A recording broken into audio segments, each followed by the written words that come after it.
Eso que falta, el noticioso postmatutino prevespertino de FM La Tribu que te deja con ganas.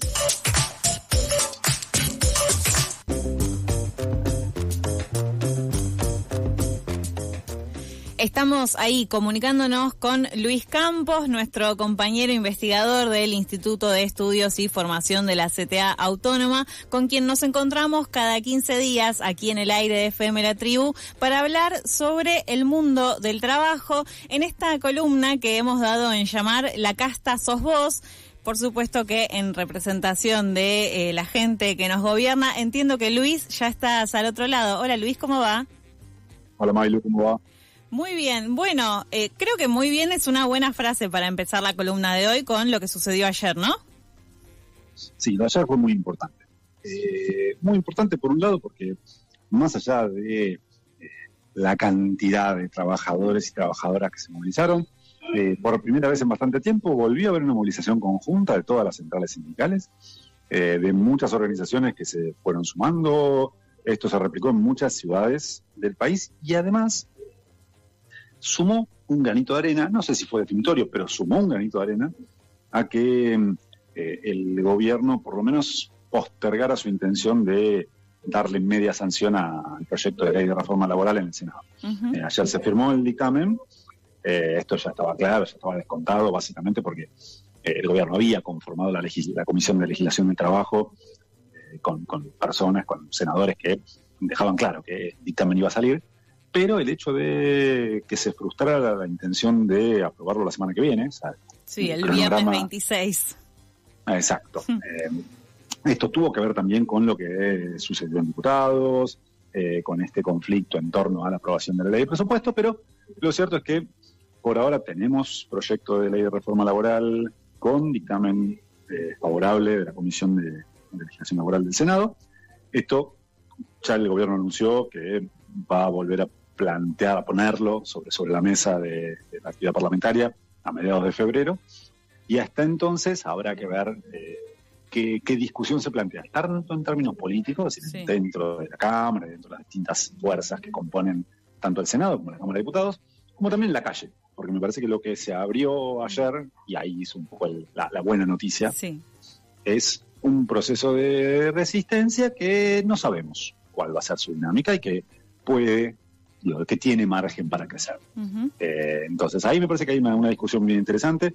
El proyecto que finalmente el gobierno envió al Congreso es bastante peor de lo que incluso habíamos discutido o charlado la vez pasada. Sí.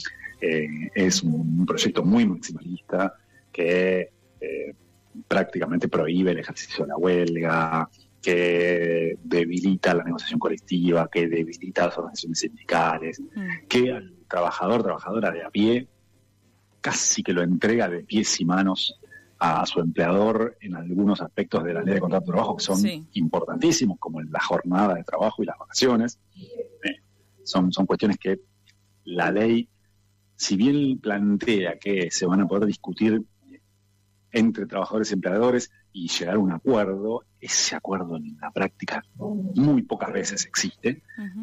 Y lo cierto es que va a ser una herramienta de mucha disciplina laboral para los empleadores, porque la posibilidad de gozar de las vacaciones en el verano, todas juntas, o que te las fraccionen a lo largo de todo el año, y en muchos casos va a quedar en manos del empleador. Claro, lo porque mismo con la jornada laboral. Sí, está la premisa esta hipotética de va a ser una negociación entre empleador y trabajador, pero bien sabemos, y que es parte de lo que hablamos la última vez que nos encontramos, y es que hay una relación de poder que es asimétrica y que es imposible que en esa relación de poder asimétrica uno pueda plantear algo en pie de igualdad con un empleador, ¿no? Ahí es la premisa de por qué nuestra legislación laboral existe de la forma que existe también. Sí, y además tiene alguna cuestión lógica, porque la jornada de trabajo nunca se va a poder organizar de acuerdo a las necesidades de los trabajadores. Uh-huh. Pero esto pasa por una cuestión objetiva. Patricia Bullrich, cuando defiende esta idea de flexibilizar la jornada, dice esto le gusta mucho a los jóvenes, porque muchos jóvenes no quieren trabajar el viernes. Entonces, prefieren trabajar más horas de lunes a jueves y no trabajar el viernes. Bueno, es fantástico, a mí también me cabe la idea, me copa. Ahora, lo cierto es que si todos los trabajadores de un establecimiento dicen lo mismo, no trabaja nadie el viernes. Claro. Trabajan todos muchas horas el jueves y el viernes la empresa tiene que cerrar. O sea, pensemos en un supermercado, donde nadie quiere trabajar el viernes. Bueno, todos trabajan más horas, de lunes a jueves, y el viernes no trabaja nadie. Uh-huh. No funciona así. Y el que se lo hizo ver a Patricia Bullrich en vivo en directo no fue Miriam Bregman, fue Eduardo Feynman, claro, que dijo, bueno, pero esto genera un descontrol. No, bueno, es que tiene que hacer un acuerdo. Claro, ninguna empresa va a acceder a ese acuerdo si no le sirve. Ahora, un trabajador tal vez sí tenga que acceder a ese acuerdo por más que no le sirva. Uh-huh. Porque si no accede a ese acuerdo, no puede trabajar. Uh-huh. Si no accede a ese acuerdo, corre el riesgo de perder su puesto de trabajo. Sí. Si no accede a ese acuerdo, no va a ser contratado. Con lo cual, esa asimetría de poder que existe en las relaciones laborales, que básicamente tiene que ver con que los trabajadores estamos obligados a trabajar. Uh-huh. Porque si no trabajamos, no comemos. Y si no comemos, nos morimos. Es muy biológica la explicación. Es algo que no pasa con los empleadores.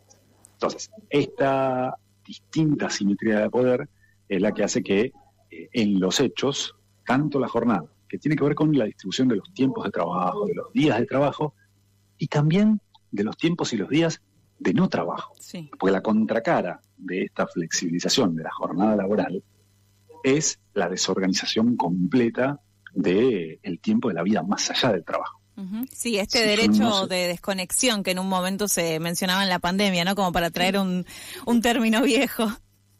Sí, absolutamente.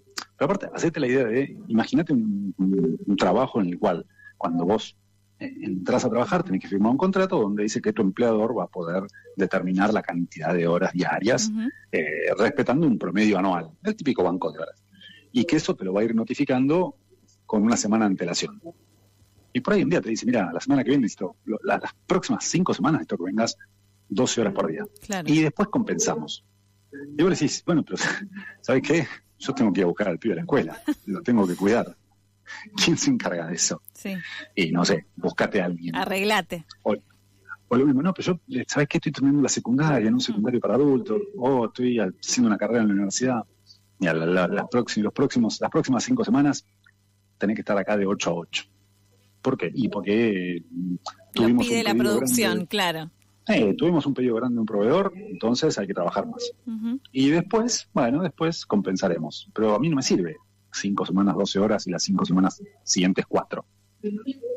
Bueno, un poco lo que generan este tipo de mecanismos es ese tipo de situaciones que además van en paralelo con el debilitamiento de la acción colectiva, sí, con los obstáculos para el ejercicio de la acción colectiva. Porque este tipo de reformas no hay que pensarlas como artículos sueltos o temas sueltos, uh-huh, sino hay que pensarlos como un sistema.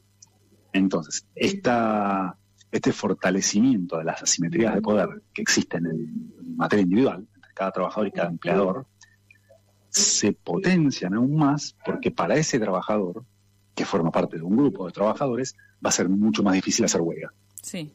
Va a ser mucho más difícil ejercer colectivamente los reclamos, por los límites al ejercicio de la huelga, por vía de los servicios esenciales, por los límites que el proyecto le impone a la realización de asambleas. Uh-huh. Es decir, van de la mano las dos cuestiones.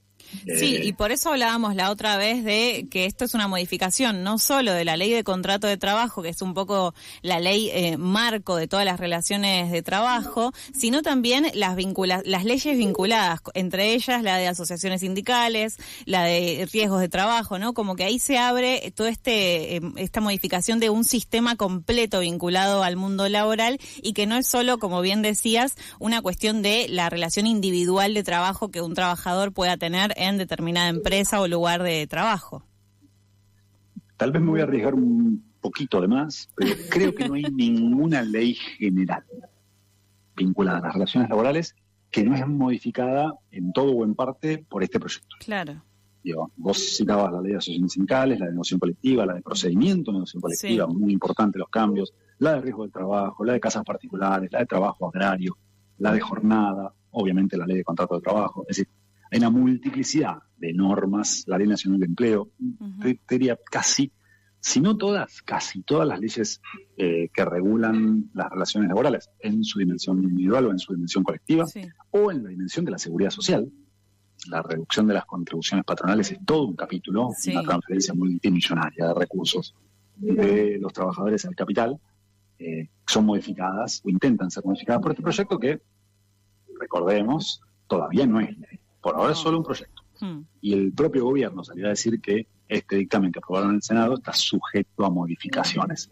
Y ese sujeto a modificaciones me parece que tiene que ver con que encontraron alguna resistencia, que en muchos casos puede tener que ver con las disputas políticas que se dan al interior del gobierno o entre fuerzas potencialmente aliadas, pero también con la resistencia social que esto empieza a generar en las calles, y que ayer me parece que fue una primera muestra. Sin dudas.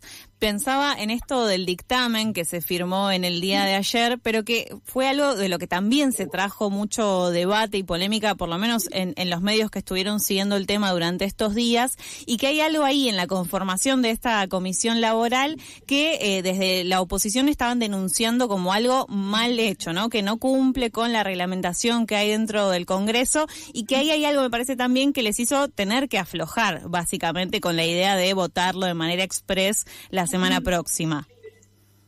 Mira, la ofensiva es tan amplia y tan intensa que creo que cualquier herramienta que pueda ponerle un obstáculo en este momento... Todo sirve. Todo sirve. No creo que la discusión reglamentaria acerca de la conformación de la legislación de trabajo vaya a ser el principal argumento para discutir esta reforma. Pero bueno, si eso logra que esto se postergue o que tenga que volver a discutirse en comisión, con una comisión conformada de otra manera, todo es bienvenido porque de verdad me parece que una tarea pendiente a realizar, pero que me parece que en estos últimos días está avanzando bastante, es explicar. Sí. Y explicar mucho en qué consiste esta reforma laboral, porque hay cierto consenso, o mejor dicho, hay muchas personas que sostienen que es necesaria una reforma laboral, que incluso lo sostienen con muy buenas intenciones. Uh-huh. Pero lo que pasa es que esa idea de es necesaria una reforma laboral tiene que ver con problemas que hay en el mercado laboral, sí, que a los cuales la Argentina no le está encontrando respuesta. Entonces, bueno, reforma laboral. Lo que pasa es que la pregunta que empieza y que hay que hacer es, bueno, ¿qué reforma laboral? Sí. Esta reforma laboral no va a solucionar ninguno de todos esos problemas que muchas personas que en abstracto están de acuerdo con una reforma laboral, pero en concreto, si podemos empezar a instalar estos temas de discusión y dejarlos bien en claro, posiblemente digan, no, para una reforma laboral sí, pero esta no. Uh-huh. Y en todo caso podamos empezar a discutir en otros términos, que sería un escenario mucho más provechoso y favorable para garantizar derechos mínimos para los trabajadores y trabajadoras.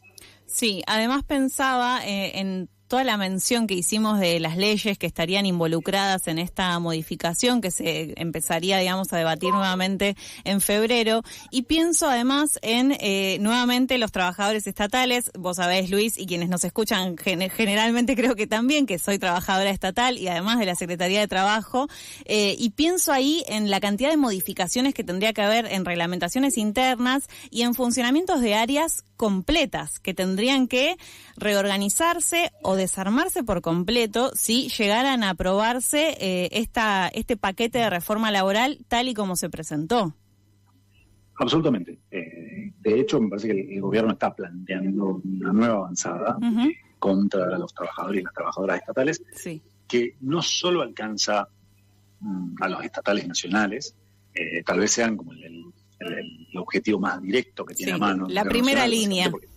Claro, la primera línea, porque para ir sobre los estatales provinciales, municipales, le cuesta un poco más, o sea, no tiene facultades directas para hacerlo, pero sí, si querés, la otra forma que está utilizando el gobierno es el ahorramiento presupuestario. Sí. Hay muchas provincias que están teniendo problemas financieros muy, muy importantes, básicamente porque lo que está planteando el gobierno es que tienen que hacer un ajuste similar al que el gobierno viene haciendo sobre los trabajadores estatales, en ese caso sobre los trabajadores y trabajadoras provinciales, por uh-huh. ejemplo, en materia salarial, sí, donde los estatales provinciales los últimos 2 años perdieron un 5, un 6% de su salario en términos reales. Es una caída enorme, uh-huh. pero al lado del 32% que perdieron los estatales nacionales, hasta parece poquito. Sí. Entonces me parece que ahí hay una discusión que también se viene respecto de derechos laborales en el sector público, porque estamos frente a una ofensiva que no se agota en cambios en la ley de contrato de trabajo, que no se agota en cambios en financiamiento de los sindicatos. Es una reforma integral que va contra todos los trabajadores y trabajadoras, incluso contra aquellos que no tienen derechos en la práctica. Sí. Por ejemplo, el desfinanciamiento del sistema de seguridad social va a implicar que, por ejemplo, la asignación universal por hijo empiece a estar en la mira. Sí. De hecho, el gobierno ya la había incluido en el presupuesto, en este capítulo 11, que no se aprobó, una norma para dejar de actualizar automáticamente la asignación universal por hijo. Y la contracara de eso es la disminución en las contribuciones patronales que los empleadores tienen que hacer obligatoriamente todos los meses al sistema de seguridad social. Sí. O sea, si le saco contribuciones patronales a los empleadores, lo que tengo que hacer es gastar menos en el sistema de seguridad social. ¿Y eso qué significa? Peores jubilaciones, peores pensiones, peores asignaciones familiares, peor asignación universal por hijo. Bueno, es todo bastante problemático. Creo que me voy a quedar con lo que decía al inicio, igual que es un pequeño triunfo de la clase trabajadora que dimos en el día de ayer copando la Plaza de Mayo, y que igualmente es un debate que sigue, pero que por lo menos instala nuevamente la posibilidad de volver a reunirse en los lugares de trabajo, volver a pensar qué sistema laboral queremos, porque creo que efectivamente hay cosas que se pueden cambiar, pero que por supuesto que nuestra perspectiva como laburantes no es la misma que la que quieren imponer desde el gobierno. Pero bueno, insisto en hacer un cierre de programa en el día de hoy con vos, Luis, que mire este vaso medio lleno. Absolutamente. Lo de ayer fue una victoria, y todas las victorias, por más pequeñas que sean, se festejan. Así que es un lindo motivo para tomarlo como lo que fue, una pequeña victoria, pero victoria al fin, y que tiene que ser el punto de partida para una resistencia colectiva mucho más importante, que vaya abarcando desde las discusiones a nivel nacional hasta lo que pasa en cada lugar de trabajo, y que esto vaya contribuyendo, fortaleciendo esa resistencia que en febrero seguramente nos va a volver a encontrar en las calles. Bueno, y en el mientras tanto, para quienes quieran seguir informados de cuestiones vinculadas al mundo del trabajo, te pueden seguir en Twitter, donde sos una persona muy activa y muy detallada en toda la información que compartís, así que lo buscan a Luis ahí para seguir informados de todo. Bueno, sí, es parte de la trinchera. A cada uno le toca dar la discusión en distintos lugares y no deja de ser una trinchera. Así que bueno, tratando de poner un poco de seriedad a esa red que muchas veces no se caracteriza por eso. Sin dudas. Luis, muchísimas gracias por otro año compartido. Nos encontraremos en las calles sin ninguna duda y seguiremos igual juntos también al aire. Dale, beso grande, Mailu, y buen año para todos por allá. Abrazo para vos también. Pasó así Luis Campos, investigador del Instituto de Estudios y Formación de la CTA Autónoma, en la última columna de La Casta Sos Vos.